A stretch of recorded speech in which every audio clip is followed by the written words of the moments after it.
देखा है बेटा, एक डिफरेंस देखा है कि जो एनिमल सेल होता है, एनिमल सेल के ये दो न्यूक्लियस बन गए, तो एनिमल सेल में ये जो प्लाज्मा मेम्ब्रेन है, प्लाज्मा मेम्ब्रेन जो है वो मेरे पास कैसी होती है, वो मेरे पास नॉन रिजिड होती है। तो हम यहां पर एक अलग मैकेनिज्म यूज करते हैं, क्योंकि प्लांट सेल में क्या होता है कि प्लाज्मा मेम्ब्रेन के अलावा बाहर मेरे पास रिजिड सेल वॉल होती है। देखो यहां मेरे पास ये रिजिड सेल वॉल है, रिजिड सेल वॉल जो कि एनसीईआरटी लिखती है इनएक्सटेंसिबल है, इनएक्सटेंसिबल है।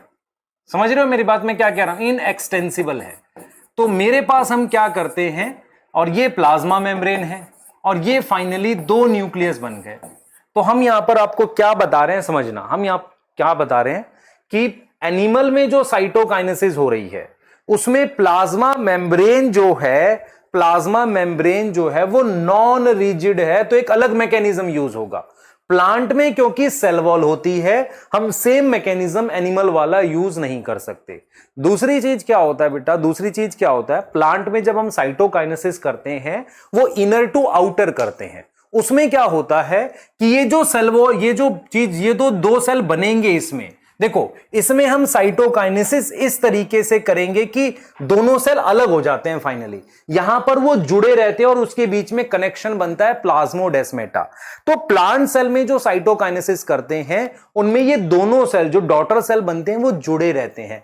एनिमल सेल में ऐसा नहीं होता। तो दो अलग अलग मैकेनिज्म है। रीजन इसके पीछे ये है कि इसमें एक तो सेल जो मेम्ब्रेन है वो उसको हम ऐसे अंदर की तरफ लाते हैं, और इसमें क्योंकि रिजिड सेल वॉल हम अंदर नहीं ला सकते, एक अलग मैकेनिज्म यूज करते हैं। तो दोनों को जरा एक बार समझ लेंगे फटाफट से, ठीक है।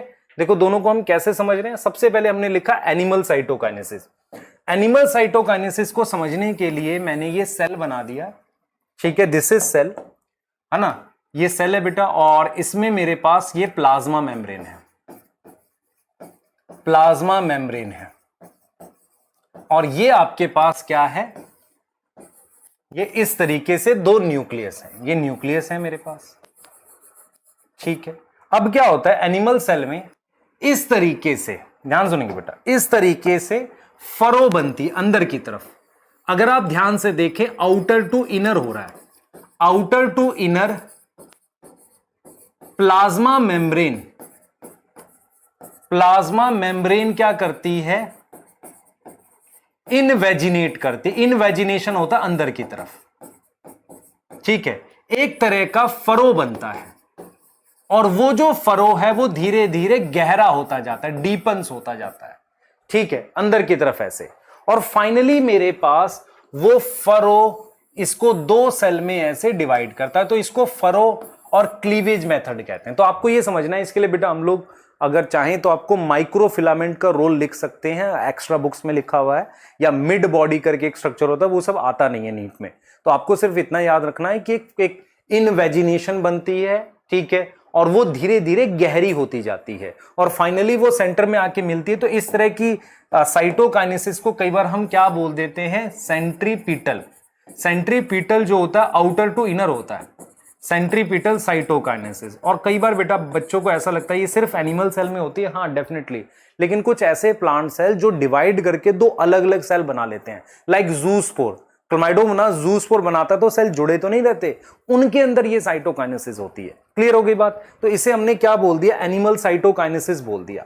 तो हम लोग इसको बिल्कुल कैसे क्लियरली देख सकते हैं, देखो, अपीयरेंस ऑफ फरो, एनसीईआरटी कहती है appearance of furrow in the plasma membrane, और वो फरो धीरे धीरे गहरी होती जाती है, अल्टीमेटली ज्वाइन करती है सेंटर में, और डिवाइड हो जाता है साइटोप्लाज्म दो पार्ट में, और फाइनली मेरे पास ऐसे दो एनिमल सेल बनते हैं। तो यही चीज है, मेरे पास ऐसे फरो बनेगी और धीरे धीरे वो गहरी होती जाएगी, है ना, गहरी होती जाएगी, और वो फाइनली क्या बना देगा, दो। तो ये दो सेल बन गए, ये एनिमल की बेटा साइटोकाइनेसिस है। अब हम बात करने वाले हैं प्लांट सेल की साइटोकाइनेसिस में। सबसे पहले समझना प्लांट सेल की साइटोकाइनेसिस कैसे अलग है। प्लांट सेल की साइटोकाइनेसिस को समझने के लिए आपको यह देखना है कि हमारे पास रिजिड सेल वॉल होती है। सेल वॉल कैसी होती है, rigid, this is cell wall, ये सेल वॉल है, ये रिजिड है, ये प्लाज्मा मेम्ब्रेन है। तो प्लांट सेल में क्या होता है, हमारे पास रोल होता है गोल्जी बॉडी का। बेटा आपको गोल्जी बॉडी के जब रोल पढ़ने हैं उसमें आप एक्रोजोम एक पढ़ोगे, उसके अलावा क्या होता है, गोल्जी बॉडी का रोल होता है। आप सबसे पहले समझो प्लांट सेल में क्या होता है, कुछ स्पिंडल फाइबर रह जाते हैं, सारे नहीं टूटते, कुछ रह जाते हैं।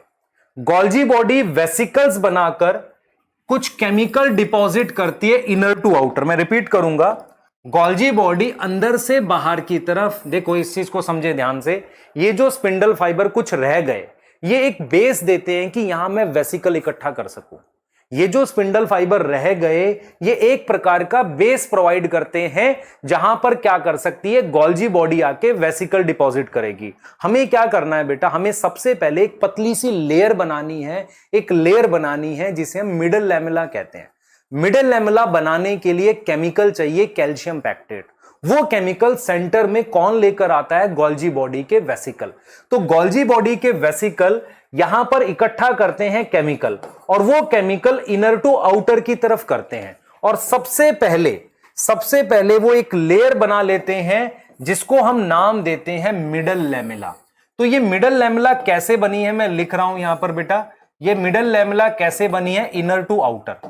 तो आपके पास इसे मैं नाम देता हूं मिडल लैमेला, और मिडल लैमेला जिसका एक और नाम है सेल प्लेट, और वो बनी कैसे है, इनर टू आउटर, इनर से लेकर आउटर, इसे सेंट्रीफ्यूगल बोलेंगे।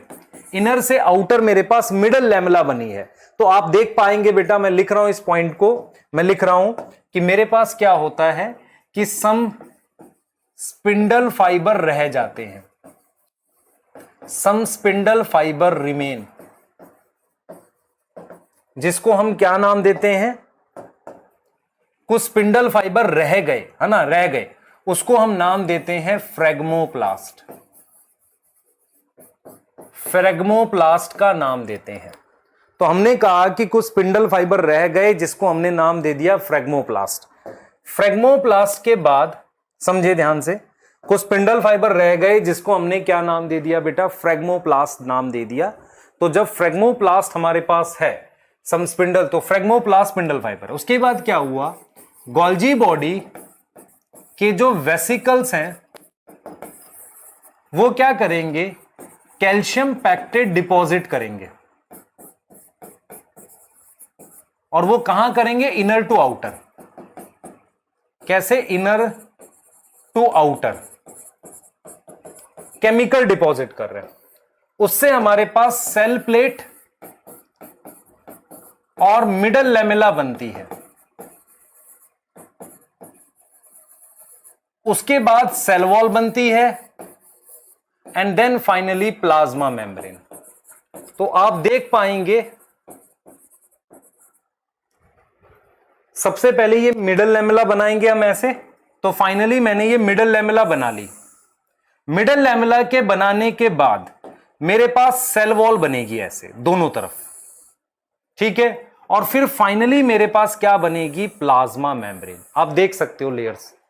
तो सबसे पहले अगर मैं आपको लेयर्स के नाम बताऊं तो सबसे पहले मैंने क्या बनाई है, मिडल लैमेला, फिर मैंने फर्स्ट नंबर पे, दूसरे नंबर पे सेल वॉल बनाई है, और तीसरे नंबर पे प्लाज्मा मेम्ब्रेन, ये थर्ड नंबर पे बनी है। आप देख लो इस चीज को, आप कलर से पहचानो, ग्रीन कलर की ये सेल वॉल है, दिस इज सेल वॉल। ये सेल वॉल दूसरे नंबर पे बनी है बेटा, ठीक है। फाइनली आपको कुछ ऐसा दिखेगा कि ये आपने सबसे पहले क्या बना लिया, आप देख लो। सबसे पहले आपने ये मिडल लैमेला बना ली, ठीक। उसके बाद आपने क्या बनाई है, सेल वॉल, ये दूसरे नंबर पे। तो मैं नंबर भी डाल रहा हूं इसका, this is 1, this is 2, and then आपने क्या बनाई है, प्लाज्मा मेम्ब्रेन, ये थर्ड। तो आपके पास ये सेल वॉल है, ये प्लाज्मा मेम्ब्रेन, और ये मिडल लैमेला। आपको क्वेश्चन आ सकता है इसकी कौन पहले बना कौन बाद में, या आपको ये पूछ सकता है कि मिडल लैमेला किसकी बनी हुई, ये फर्स्ट बनी, सेकंड ये, और थर्ड ये आपके सामने। और यहां पर हमारे पास ये दो न्यूक्लियस है, और इस तरह की हमारे पास इसको साइटोकाइनेसिस को कहते हैं सेंट्रीफ्यूगल, इनर टू आउटर हो रही ना, इनर टू आउटर, ये हमने क्या बोल दी, सेंट्रीफ्यूगल बोल दी। क्लियर हो गई बात? ठीक है। तो अब यहां से एक इंपॉर्टेंट चीज और देख सकते हैं हम लोग बेटा, एक इंपॉर्टेंट चीज और देख सकते हैं जो एनसीईआरटी ने लाइनें दी हैं। एनसीईआरटी कहता है कि देखो cell formation start in centre, centre से स्टार्ट होती है, कहां जाती है, goes outward to meet the existing lateral wall. तो जो लेटरल वॉल है सेंटर से वहां जाकर मिलती है। ठीक है। फॉर्मेशन कहां से स्टार्ट होगी, with the formation of simple precursor called cell plate. तो सेल प्लेट किसका बना है, कैल्शियम प्लस पैक्टेट का। तो उसके बाद वो बनेगी।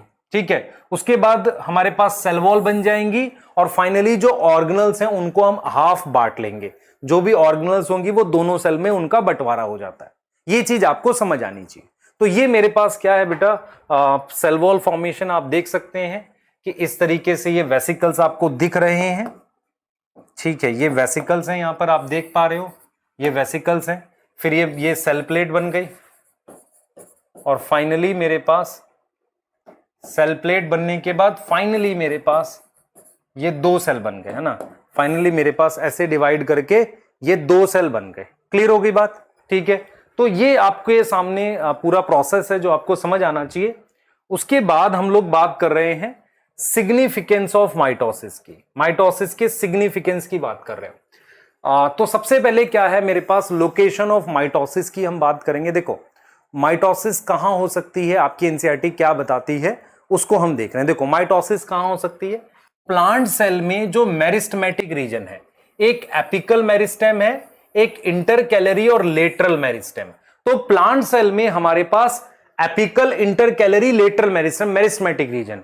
एनिमल सेल में कहां होगी, स्किन सेल, क्योंकि स्किन सेल बेटा रेगुलरली सेल्स मरते रहते हैं हमारे पास। दूसरी चीज गट सेल, हमारी एलिमेंट्री कैनाल जो है उसकी जो इनर लाइनिंग के सेल्स होते हैं ये, यहां पर मेरे पास क्या होगा, गट सेल जो इनर लाइनिंग के हैं वहां पर मेरे पास डिवीजन होती रहती है।